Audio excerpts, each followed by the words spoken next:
Sobat Seneksa, berjumpa lagi dengan kami dalam acara Ngopas, Ngobrol Perihal Sekolah.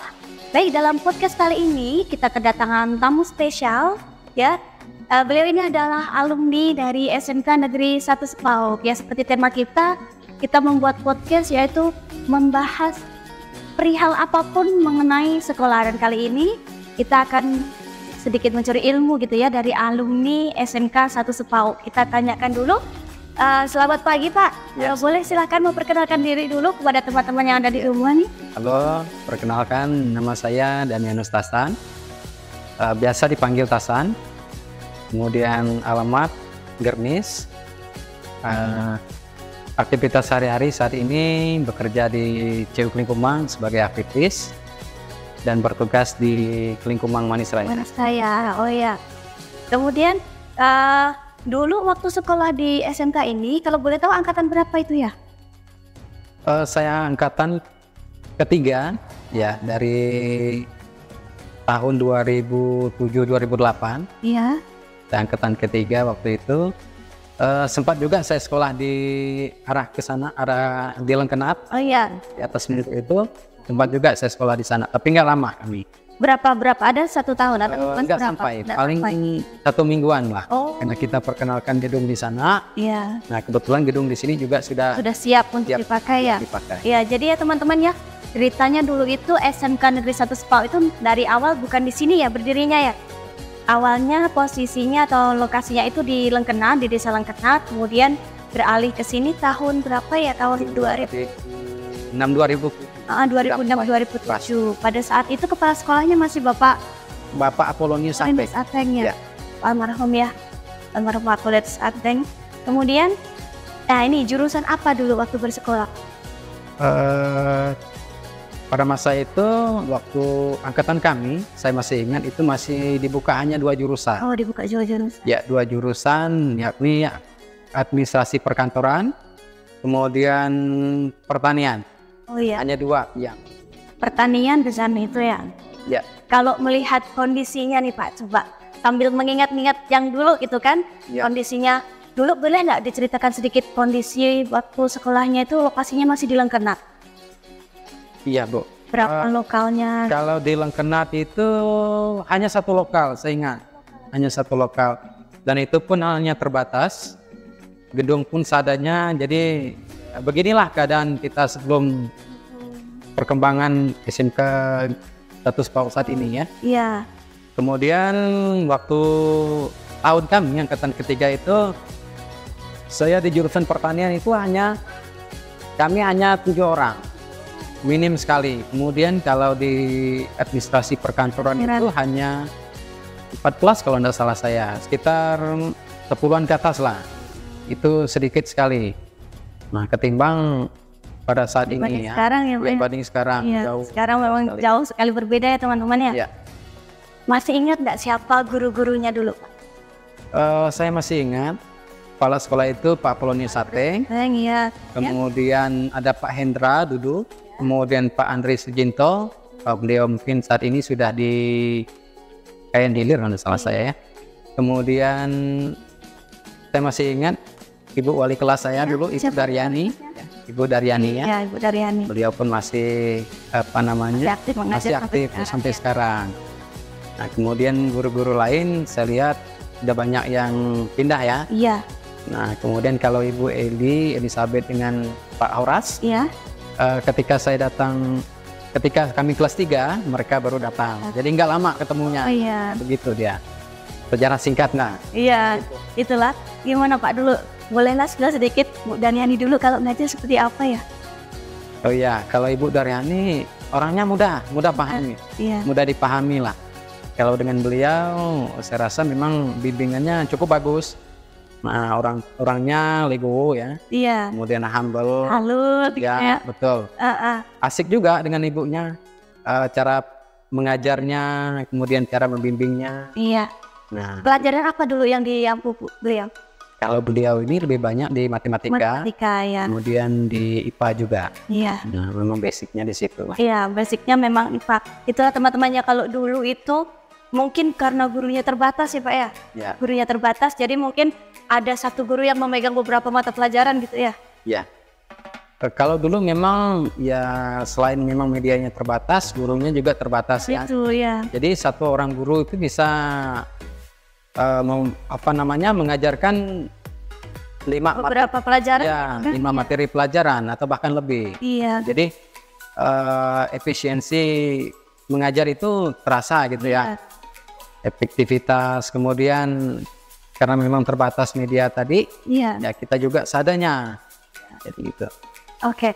Jadi karena dulu pernah merasakan sekolah masih di lokasi di Lengkenat, kemudian posisi pindah seperti ini di sini pun belum seperti sekarang Pak ya? Ya, betul. Gimana? Ada enggak begitu diundang kembali kemari lalu kondisinya sudah berbeda?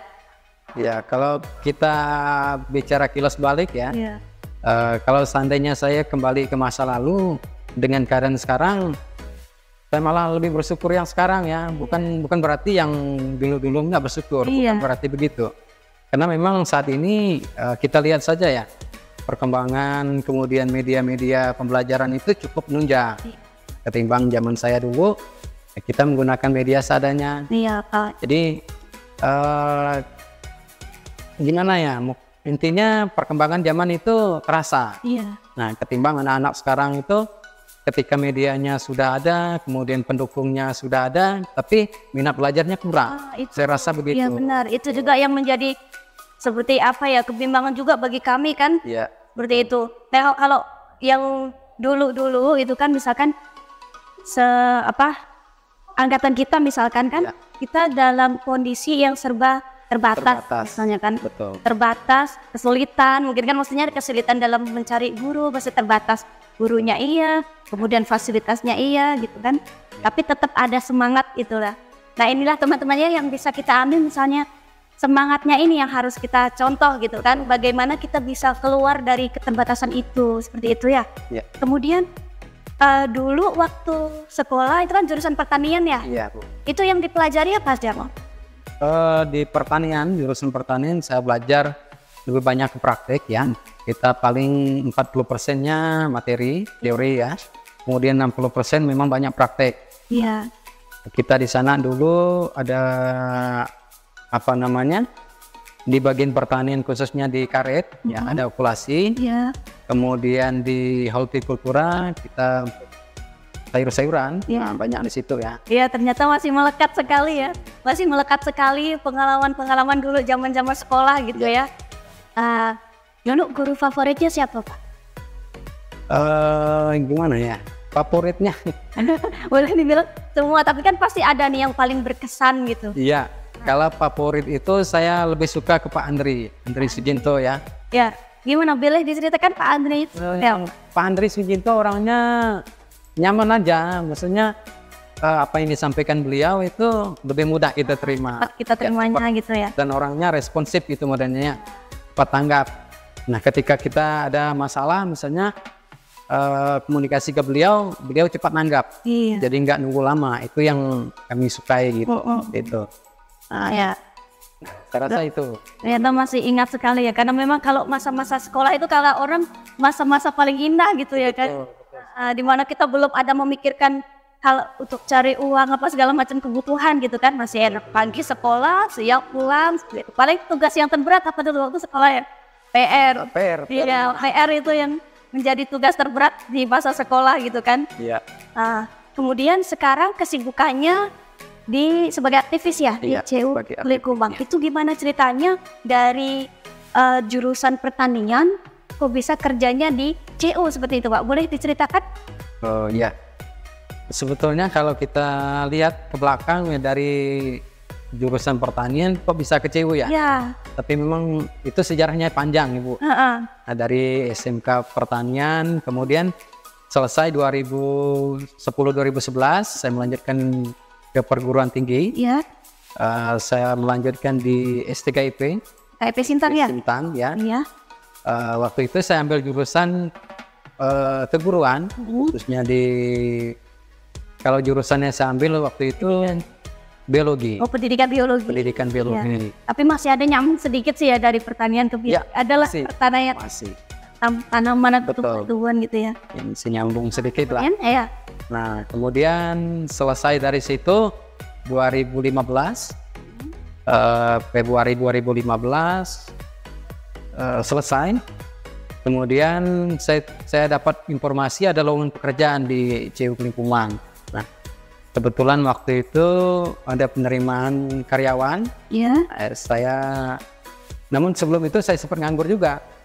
Jadi belum ada sempat mengajar atau apa, berarti baru fresh graduate, kemudian di rumah aja Betul, gitu. betul. Nah, kemudian ada peluang kerja itu Mei 2015. Saya ambil kesempatan ya, Iya. melamar kerja di situ. Kemudian saya diterima. Nah, kebetulan 2015 bulan Juli saya magang di Ciuklingko Manis Raya. Kemudian saya menjadi aktivis di situ 2015. Iya. Begitu cerita. Oke. Jadi tapi ada enggak kagetnya Pak, misalkan dari pertanian kemudian ke biologi ya, pendidikan biologi, kemudian ke CU yang kita tahu kayaknya CU itu berhubungan dengan uang gitu kan, Betul. akuntansi gitu. Ya. Gimana menyikapi itu gimana? Kalau dari segi jurusan awalnya dari pertanian ya, Iya. kemudian dari pertanian kemudian ke guru, Iya. itu memang jauh ya, jauh Jauh, ya. melenceng sebetulnya. Tapi saya rasa bukan bicara masalah jurusannya, tapi kita lihat lagi peluang. Peluangnya ya. Nah, peluang kerja, kemudian kesempatan. Nah, ketika ada kesempatan, mengapa kita tidak ambil? Ambil benar. Begitu kesempatan saya, ataupun saya karirnya mungkin di sini, mungkin di CU ya, walaupun jurusan awalnya keguruan, sebetulnya untuk mengajar di sana. Iya. Tapi peluang saya mungkin nggak ngajar ya, rezekinya. Gitu. Iya benar, rezekinya ya. Kadang apapun kayak seperti saya sendiri kan, dulu anak SMK juga nih Pak ceritanya. Nah, jadi kalau udah sekarang di SMK ini udah nggak terlalu kaget sih gitu kan. Cuma yang bingung juga itu kalau di SMK kan banyak prakteknya gitu kan. Kemudian sekolah di keguruan juga sama kita kan, keguruan. Tapi memang jalurnya sudah jadi guru gitu kan. Jadi istilahnya sekarang. Ya buat teman-teman semua ya, kalau misalkan jadi di SMK ini belum tentu misalnya kalian ke jurusan pertanian gitu, belum tentu juga nanti jalur rezeki kalian itu di hal yang pertanian juga gitu kan, bisa melenceng kemanapun. Itu tadi harus pandai menangkap peluang ya Pak ya. Betul. Harus pandai menangkap peluang, kemudian apapun kesempatan yang ada di depan mata, kalau itu bisa diambil kenapa tidak gitu Pak ya. Betul. Kurang lebih seperti itu ya. Kemudian dulu yang ngasih info pekerjaan itu dari mana Pak? Misalkan atau dari sekolah kah atau dari kenalan gitu? Yang memberikan, oh ini ada lowongan kerja nih di CU gitu. Ya, sebetulnya kalau untuk lowongan ini memang banyak informasi ya. Informasinya dari kawan-kawan juga bisa. Kemudian media sosial tadi. Media sosial tadi ya. Untuk kita ini kan saat ini kan memang era digital ya. Iya benar. Jadi kita pergunakan media sosial ini sebaik mungkin. Kemudian ketika ada informasi baru, ya kita langsung ya. Ya kita lihat peluang tadi. Iya. Ketika ada peluang, mengapa kita tidak ambil? Iya. Itulah ya kecepatan teknologi sekarang ini. Betul. Sangat membantu sekali. Tapi juga kadang ada dua sisi Pak ya. Iya. Kadang kalau misalkan itu dipergunakan dengan baik ya seperti ini tadi contohnya teman-teman ya, berawal dari ini nih cepatnya menangkap informasi gitu kan, ada peluang ayo langsung kita ambil. Tapi kalau kalian menggunakan media sosial atau apapun media itu yang tidak bijak gitu kan, misalnya itu bisa jadi bumerang juga untuk kita ya kan. Dulu Pak sambil mengingat lagi zaman sekolah gitu kan, pernah enggak ada pengalaman yang tak terlupakan gitu misalnya? Apa pengalaman yang nggak bisa dilupakan dari zaman sekolah dulu? Wah, kalau pengalaman itu memang terasa ketika saya magang ya PPL ya. Ya. Karena PPL ini PKL, ya PKL lah, kurang lebih begitulah. Ya. Saya rasa karena kita memang interaksinya banyak keluar ya. Yang saya rasakan memang di situ. Kemudian pengalaman baru juga di sana. Ketemu orang baru, kemudian dunia kerja begini, timbang kita berada di sekolah ya. Bisa rasa itu pengalaman yang saya rasakan cukup bagus lah menurut saya. Gitu. Dan kayaknya karena ada PKL inilah kita jadi ada pengalaman, oh ternyata kerja tuh rasanya begini gitu ya. Nah itu plusnya lagi kalau kalian sekolah di SMK ya teman-teman ya. Kalau sekolah di SMK itu bukan hanya melulu belajar di kelas gitu Pak ya. Tapi kita lebih banyak ke prakteknya. Kemudian nanti di semester 6, 5 atau 6 itu ada yang namanya PKL. PKL itu kalian diterjunkan langsung ke dunia kerja Pak ya.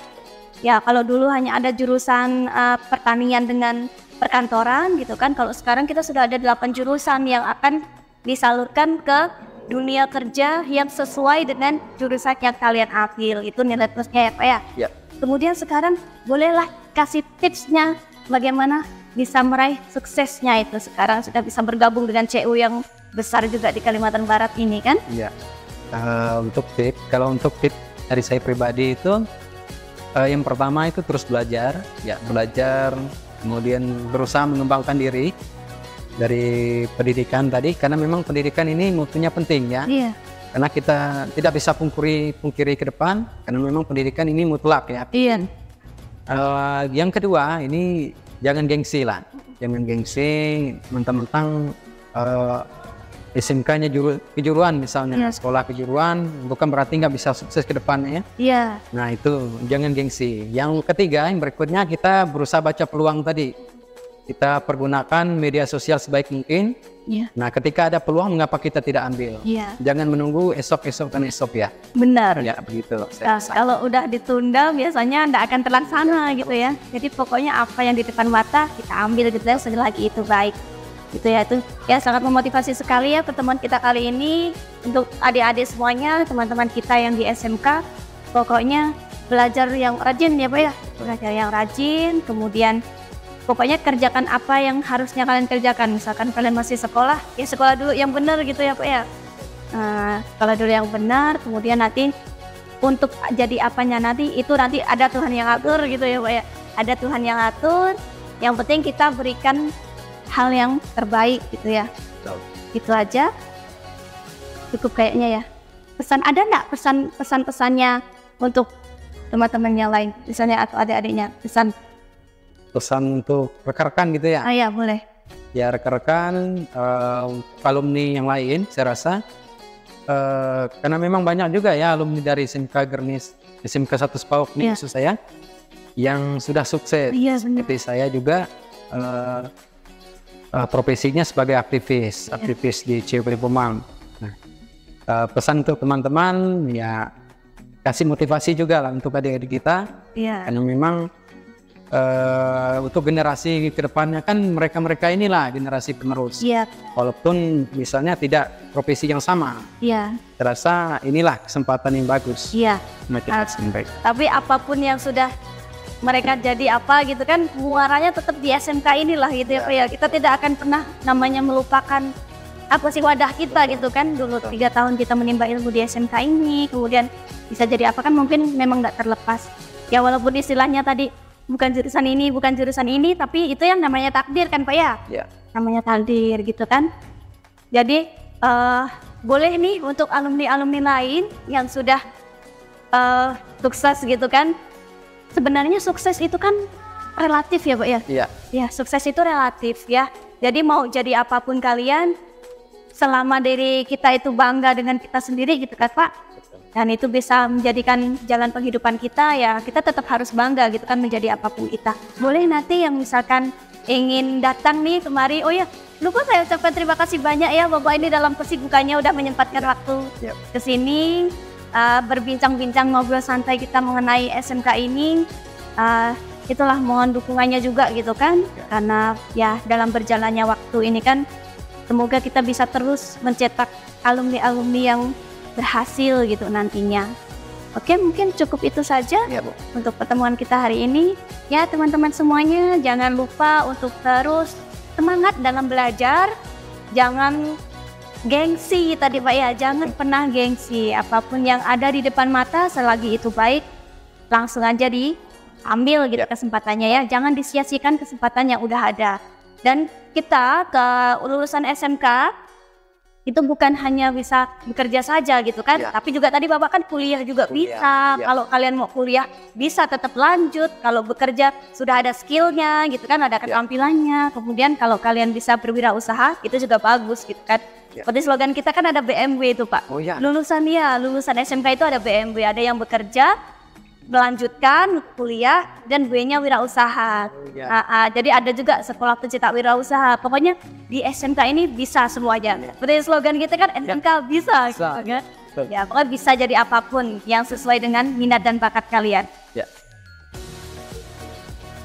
Mati lampu.